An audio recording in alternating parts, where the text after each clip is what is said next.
Amém. Amém?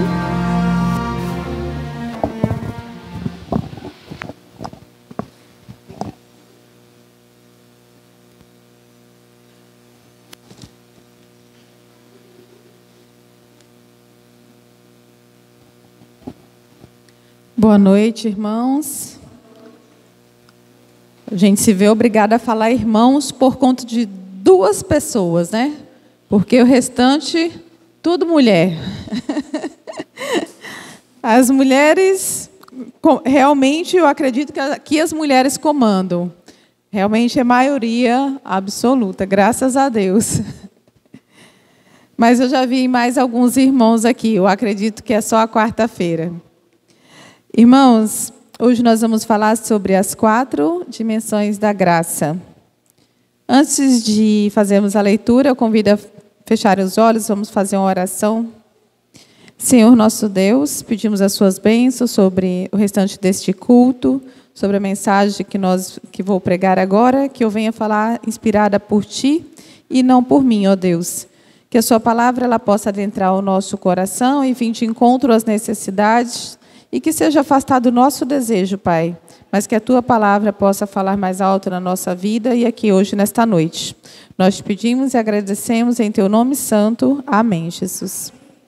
Os irmãos podem ficar à vontade. O texto base da nossa mensagem de hoje está em João 8, de 1 a 11. João 8, de 1 a 11. É uma passagem bastante conhecida, mas a gente vai recapitular um pouquinho. Que quando Jesus ele estava ali ele foi para o Monte das Oliveiras e de madrugada ele voltou novamente para o templo e todo mundo foi ter com ele. E ele estava ali assentado e ensinando. E os escribas e fariseus trouxeram ali à sua presença uma mulher que ela foi surpreendida em adultério. Uma mulher que eles pegaram e encontraram-na em adultério. E eles disseram assim a Jesus: Mestre, esta mulher foi apanhada em flagrante adultério. E na lei nos mandou Moisés que tais mulheres sejam apedrejadas. E eles perguntam para Jesus: e tu, o que dizes? Vejam bem, eles trouxeram ali a situação e falaram, ela foi pega em flagrante. Ela foi vista, nós temos aqui a prova. Realmente ninguém contou, ninguém havia contado para eles. Eles não estavam levando qualquer conversinha. Eles estavam dizendo, ela foi apanhada em flagrante. Nós temos a certeza que ela estava em adultério. Moisés falou isso. Mas e o que você diz? E eles interrogam ali naquele momento. E Jesus, eu acredito, com muita paciência, com o jeito de Jesus ser, que só Jesus conseguiu ser assim, ele se inclina e ele escrevia na terra com o dedo. E ele dá uma grande lição ali nesse momento. E eles insistem numa resposta. E Jesus levanta-se e diz: aquele que dentre vós estiver sem pecado, seja o primeiro que lhe atire a pedra. Eles disseram que ela tinha que morrer apedrejada. E Jesus vai e fala: quem não tiver pecado, aqui em algumas versões vocês vão ver assim, quem não tiver pecado, que atire a primeira pedra. Esta passagem bíblica, ela nos traz grandes ensinamentos. Primeiro, normalmente, quando a gente lê essa passagem aqui, a gente pensa que o personagem principal é a mulher, que o foco é a mulher. Mas veja, irmãos, a Bíblia, principalmente o Novo Testamento, toda a Bíblia em si, o foco principal dela é Jesus Cristo. Então, nessa passagem, nessa história, não seria diferente. O foco aqui também não é a mulher ou o pecado da mulher. E muitas vezes, nesta mesma história, é importante que eu diga para vocês hoje, que nós, erroneamente, nós utilizamos essa passagem trazendo para a nossa realidade e muitas vezes a gente comete alguns enganos. Quando Jesus ele fala que para quem não tiver pecado, atire a primeira pedra, às vezes a gente usa isso dentro da igreja, dentro da família, quando tem algo de errado acontecendo e o outro quer que aquele pecado seja corrigido, quer que a situação seja corrigida, e aí, mas tem gente que não quer que nada aconteça e fala, quem não tiver pecado que atire a primeira pedra. Não é disso, não é exatamente disso que aqui está se tratando, porque a Bíblia é da mesma forma que ela traz aqui a graça, e realmente Jesus fala para aqueles escribas, aqueles fariseus, que quem não tivesse pecado, que apedrejassem. Mas nós temos na nossa vida cotidiana situações que elas precisam ser, sim, julgadas, que elas precisam ser analisadas, e analisadas pelos cristãos. Tanto é que na nossa igreja, por exemplo, quando acontece alguma coisa, nós temos a comissão, essa comissão vai analisar, vai visitar, vai conversar, vai insistir para que a pessoa saia do erro. Então, assim, só que às vezes a gente já não quer aceitar nada disso e já fala, ó, quem tiver pecado, que atire a primeira pedra. Nós não podemos fazer esta confusão, porque aqui está tratando sobre o perdão, a graça de Jesus, a misericórdia, mas Deus também, Ele é justiça, Ele é justo. E, inclusive, há de haver um momento, sim, Deus não quer que nós fiquemos tacando pedras uns nos outros, mas a gente não pode trazer isso para a nossa realidade e simplesmente achar que os nossos pecados eles não precisam ser corrigidos, que a gente não enfrenta as consequências disso, pois há consequências sim. Então, aqui nessa história, voltando aqui para a história dessa mulher, nós vimos que o adultério, no caso dela ter relações sexuais fora do casamento, é adultério. No caso da pessoa casada, não é isso mesmo? E é uma violação do 7º mandamento de Deus. E foi escrita pelo dedo de Deus. E Jesus, quando veio a este mundo, ali ele era conhecido, ou pelo menos era para ser aceito e conhecido, né, irmãos, como Filho de Deus. Como aquele que, através dos dedos dele, foi escrito a lei. Mas o que é que eles falam para Jesus?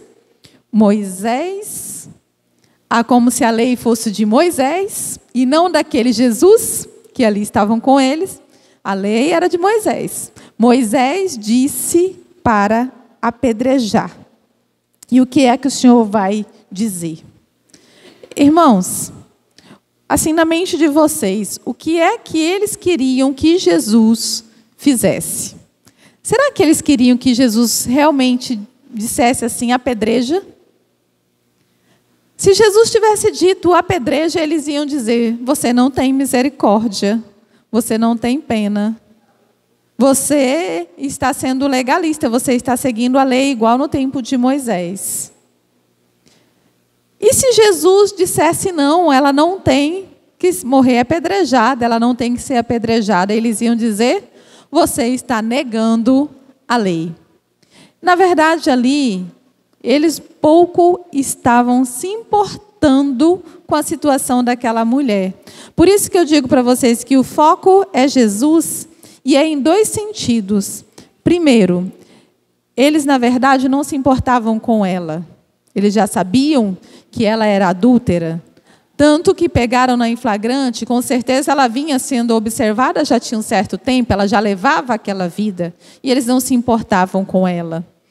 Na verdade, eles estavam tentando mais uma vez, de tantas vezes, uma armadilha para Jesus. E através dessa história, o foco também é Jesus, porque é o momento em que Jesus, ele demonstra a sua graça, a sua misericórdia ali através daquela situação. Então aqui diz que eles montaram uma armadilha com apenas 2 respostas possíveis. Ou era sim, ou era não. Ou era apedreja, ou não apedreja. Vocês percebem que muitas vezes na nossa vida nós também fazemos isso? Ou é o sim ou é o não. A gente não consegue ver uma fonte, a fonte da graça, a fonte da misericórdia, né? Às vezes a gente leva tudo muito a ferro e fogo, ou é o sim ou é o não. Mas Jesus, ele não caiu naquela armadilha. A gente sempre costuma dizer que Jesus foi tentado no deserto, que é realmente a situação mais conhecida, mais comum, que a gente consegue enxergar. Mas aqui também, Jesus, ele foi tentado. Mas o que Jesus queria quando ele perguntou daquelas pessoas? Quem não tem pecado, que atire a primeira pedra. Jesus, ele sabia que pela lei ela tinha sim que ser apedrejada. Mas ele quis chamar aquelas pessoas à sua consciência. E muitas vezes a gente quer fazer a justiça com as nossas mãos, a gente quer resolver as coisas do nosso jeito, e muitas vezes a gente não faz aquilo que é o principal, que é levar as pessoas à sua consciência, aquilo que realmente eu acredito, aquilo que realmente está passando aqui. Quando Jesus fala, quem não tem pecado que atire a primeira pedra, eles foram obrigados a rever a vida deles. O conceito deles, a forma como eles, se eles estavam obedecendo ou não, a lei que eles mesmos citaram.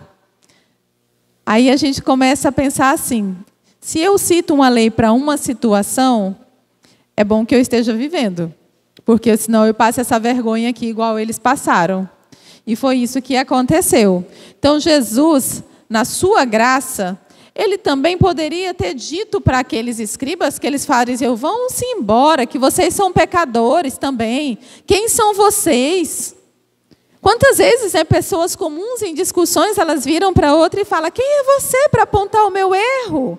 Quem é você para querer me tacar pedra? Ou quem é você para julgar, condenar fulano? Mas Jesus não fez isso nem com aqueles fariseus. Nem com eles Jesus fez isso. Jesus, da forma como ele estava ali escrevendo, manso e pacífico como ele é, ele simplesmente leva aquelas pessoas a recobrarem a sua consciência. Ele poderia ter colocado aqueles escribas e aqueles fariseus também em situação tão humilhante e vexatória como eles fizeram com aquela mulher. Não é mesmo? Eles não fizeram isso com ela? Jesus poderia ter feito isso com eles. Jesus sabe de tudo. Ele sabia até dos pecados daquelas pessoas. Ele poderia ter simplesmente falado, se você quer tacar pedra nela por conta de adultério, mas você também faz isso, faz isso, faz isso, faz aquilo.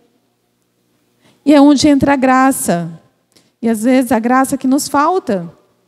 Porque nós costumamos fazer assim também. Quem é você? Ah, mas você fez isso. Ah, naquele tempo lá você fazia assim. Por isso é importante da gente entender e saber da graça de Jesus. E realmente parar para refletir de que forma Jesus agia nas situações. Para que nós possamos tentar, pelo menos tentar chegar minimamente mais próximo da situação. Minimamente, assim, pelo menos um pouquinho, próximo de como Jesus agiria em cada situação. Às vezes eu me pego assim, em algumas situações em que eu falo, meu Deus, cadê a bondade e a misericórdia? Passou longe de mim nesse momento. E às vezes eu olho assim, para alguns ambientes, alguns momentos em que eu deveria ter certas ações e às vezes eu não consigo ter, tenho reações totalmente o contrário e eu fico pensando, não é isso que Deus quer de mim. Como que eu deixei passar batido isso? E como que eu não fiz a vontade do Senhor? Estou aqui fazendo totalmente o contrário. Mas isso, irmãos, é muito comum, às vezes, na vida da gente, e passa muito despercebido. Mas Jesus leva aqueles escribas, aqueles fariseus, a refletirem sobre a vida deles. E quem eles eram naquele momento? Eles vão-se embora. Eles foram embora. Todos ali tinham pecado. Irmãos, percebam algo muito interessante nesta história. O apóstolo Paulo, ele fala que ninguém é merecedor da graça, que ninguém é perfeito, que todos são pecadores. todos. Aquelas pessoas, elas eram estudadas. Eles sabiam que só existia um único santo, um único Salvador. E esse é Jesus. Então a gente percebe assim que a gente pode parar e pensar: que absurdo, que burrice a deles, sendo tão estudados e tão inteligentes, achar que eles não teriam pecado, ou achar que eles teriam condições de julgar aquela mulher e levá-la à morte. Achar que na frente de Jesus eles teriam alguma escapatória acerca daquilo que eles faziam, daquilo que eles viviam. Porque santo, somente Deus. Todos nós, irmãos, somos pecadores. Todos nós somos falhos. E às vezes, quando a gente acha que está certo, nós estamos nas nossas piores condições. Quando a gente acha que somos bons, nós somos os piores. Paulo ensina isso. Quem achar que não tem pecado é um dos mais miseráveis pecadores. Quem achar que não vive no pecado e é o mais pecador, é o mais miserável. E assim nós somos. Então, naquele momento, aqueles miseráveis, eles simplesmente foram embora. E Jesus, ele olha para aquela mulher e diz para ela: vá e não peque mais. Isso aqui nós também precisamos prestar muita atenção, porque o perdão, ele não é conivente com o pecado. Não é porque Deus perdoa que nós precisamos viver no pecado. Porque o pecado recorrente, ele é blasfêmia. Ele é a negação da ação do Espírito Santo, ele é uma negação a Deus. Errar hoje, ser perdoado amanhã e cair de novo. Como se a vida cristã fosse uma brincadeira. Como se o perdão fosse uma brincadeira. Deus, ele não é conivente com o pecado. Então, a ordem que Jesus dá para aquela mulher naquele momento é para ela ir e não pecar mais. Porque a graça de Deus, o perdão, ele gera uma mudança de vida. Ele tem que gerar em nós uma transformação. Então, a graça, ela é aplicada à salvação. E para a salvação, nós precisamos ter mudança de vida.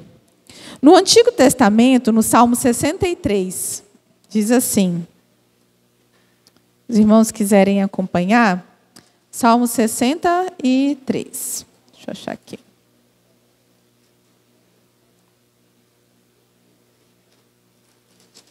Salmo 63, verso 3. 3 também. Diz assim: porque a tua graça é melhor do que a vida, os meus lábios te louvam. O amor transformador, abarcante para salvar pecadores, homens e mulheres. Paulo, isso que eu leio está aqui, tá? Não segue no versículo, não. Paulo, em Romanos, a carta aos Romanos, ele identifica o Evangelho como poder de Deus para a salvação. Então, a graça e o Evangelho, eles são praticamente sinônimos, né? São nomes bem parecidos dentro do plano da salvação. Para a gente iniciar aqui a conclusão, nós vamos especificar quais são essas 4 dimensões da graça. A graça, irmãos, ela é maior que a vergonha. O pecado, ele faz com que a gente sinta vergonha, com que a gente não consiga olhar para as pessoas. O pecado faz com que a pessoa se afaste de Deus. Às vezes o pecado faz com que a pessoa se sinta um lixo, menor que qualquer coisa. Sabe? Aquele ser estranho. Assim como aquela mulher estava se sentindo, que ela não teve nem reação. É assim que o pecado ele faz com as pessoas. Mas a graça de Deus é maior que tudo isso. Às vezes uma pessoa que ela está no pecado, ela passa por zombaria, por zoações, por risadinhas, por falatório.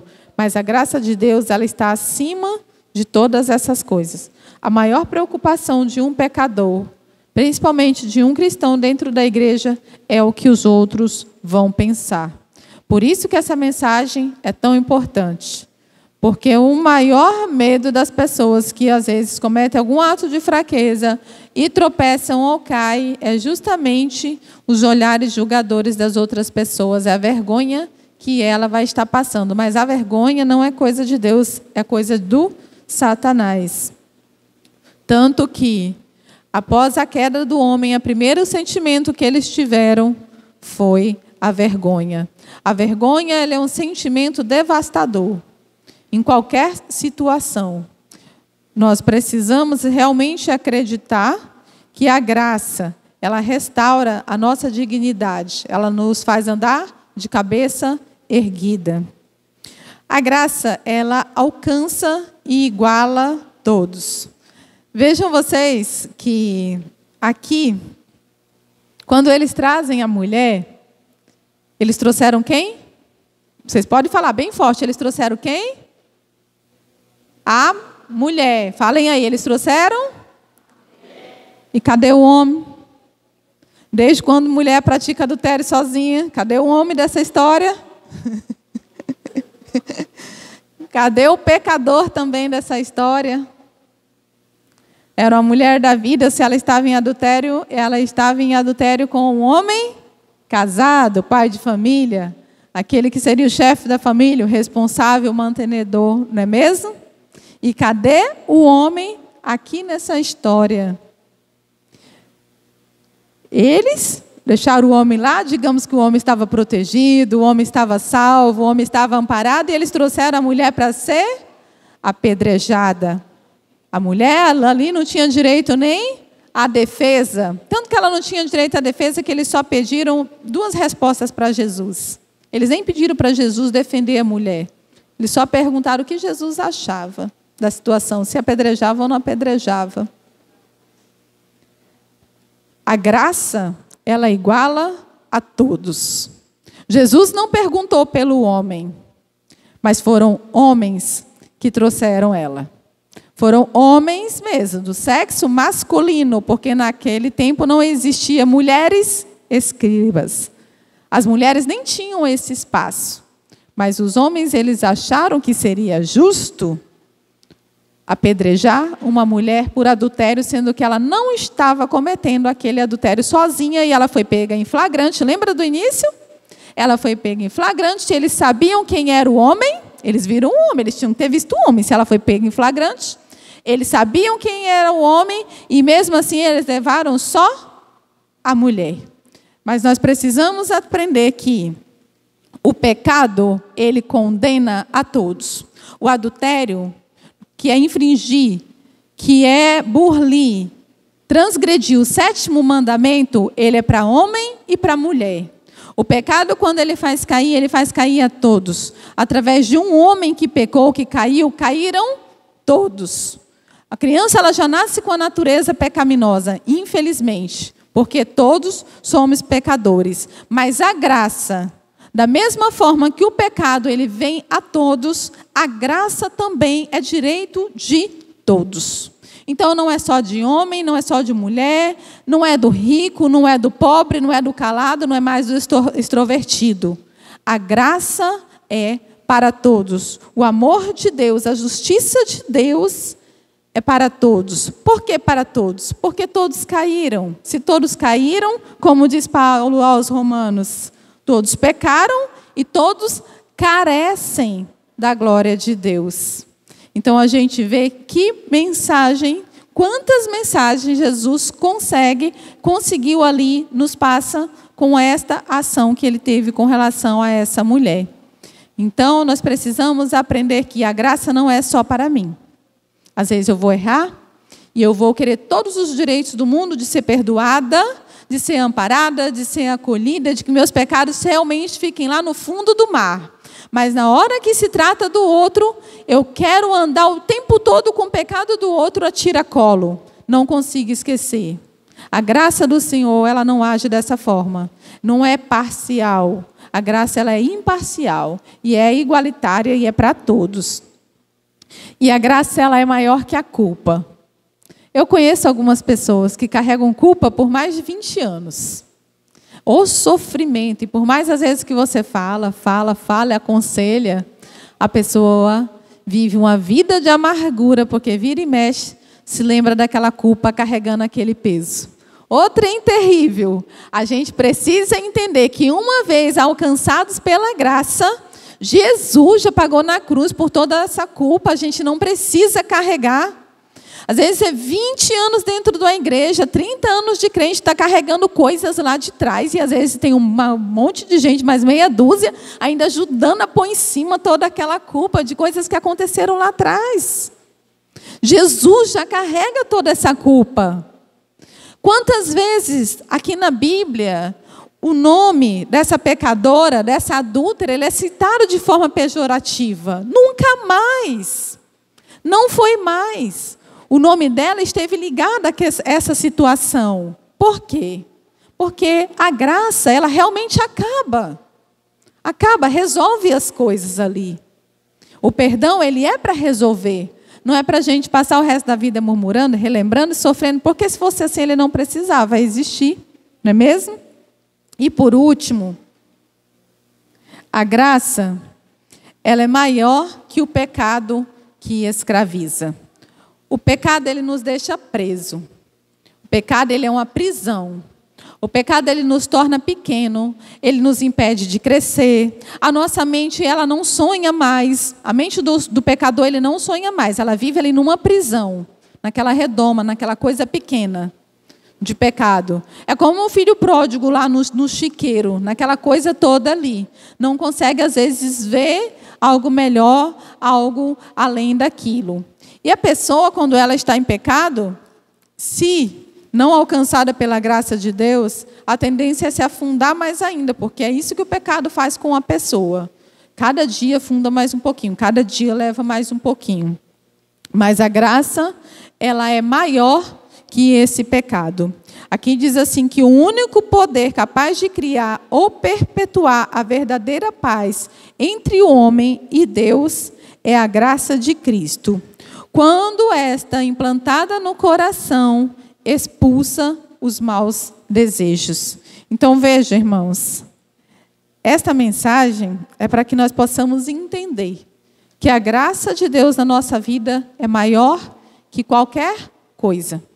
Eu não preciso aceitar para mim situações que me fazem sofrer, situações que me aprisionam, situações que me fazem infeliz. Eu não preciso aceitar isso na minha vida, porque Jesus já morreu na cruz para nos libertar de todas essas coisas. Mas é por isso que hoje, nessa noite, é importante que eu entenda, e é importante que vocês também entendam, o alcance da graça de Jesus na nossa vida. E essa graça, ela não deve ser rejeitada. É algo que realmente veio de graça. Realmente veio pela misericórdia de Deus na nossa vida. Então, ela tem que ser maior que os nossos pecados. Ela é maior que os nossos pecados. Ela é maior que a nossa dor. É maior, às vezes, que a vergonha. É maior que o medo. É maior que todas essas coisas. Então, hoje eu posso falar especificamente também. Falo para os homens que estão aqui. Mas eu falo especialmente para vocês, mulheres. Essa mulher, ela foi perdoada. Ela foi salva pela graça. Que todas nós possamos acreditar nisto.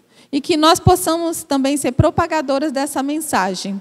Porque quantas mulheres nós conhecemos que às vezes vivem aprisionadas em situações que acham que não tem mais jeito ou não tem como sair dela. Mas aquela mulher, mesmo aquelas pessoas sem querer fizeram o grande favor da vida dela, levando ela, talvez para ser julgada, morta ali, condenada, mas eles levaram ela aos pés do único que poderia salvá-la. Às vezes assim, é aquele mal que vem para bem, não é para ser assim. Mas naquela situação acabou sendo. Eles levaram ela pensando que ia acontecer o mal para ela e achando que ia acontecer também o mal para Jesus, que Jesus cairia naquela armadilha. Mas graças a Deus não foi assim que aconteceu.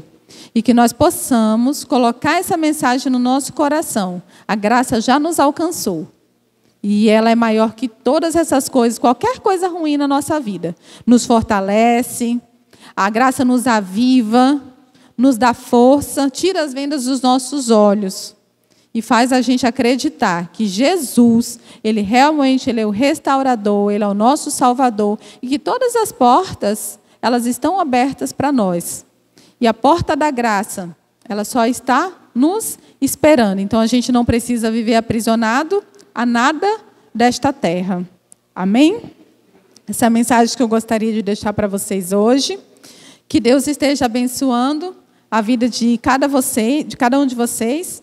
E eu agradeço mais uma vez pelo convite da irmã Valéria, pela igreja também. Eu costumo dizer que essa igreja é privilegiada, porque o púlpito fica bem perto de vocês. E isso é bom para a gente que está aqui à frente, está um pouco mais próximo aos irmãos. Que Deus esteja abençoando vocês, que Deus esteja abençoando grandemente essa igreja, as crianças, os adultos, os jovens também, que continue sendo uma igreja que cresça na graça, né? Na graça e na sabedoria de Deus. Amém? Oremos. Senhor Deus e Pai, agradecemos mais uma vez por estarmos aqui. E agradecemos, ó Deus, por cada irmão que esteve aqui presente, por aqueles também que não puderam vir, que o Senhor esteja abençoando a vida de cada um. Pedimos, ó Pai, que perdoe os nossos pecados e nos faça enxergar, Senhor, e sentir a Tua maravilhosa graça na nossa vida. Que venhamos, ó Deus, nos libertar dos pecados, nos libertar, às vezes, daquilo que nos aprisionam, Pai, e nos impede de ver o quão maravilhosa e libertadora é a Tua graça, Pai. Fique conosco, nos leva em paz e em segurança para os nossos lares. E mais uma vez entregamos em Tuas mãos os pedidos de oração que aqui foram feitos. Que o Senhor esteja atendendo cada um conforme a Sua santa vontade, ó Deus. Isso nós te pedimos em Teu nome santo. Amém, Jesus.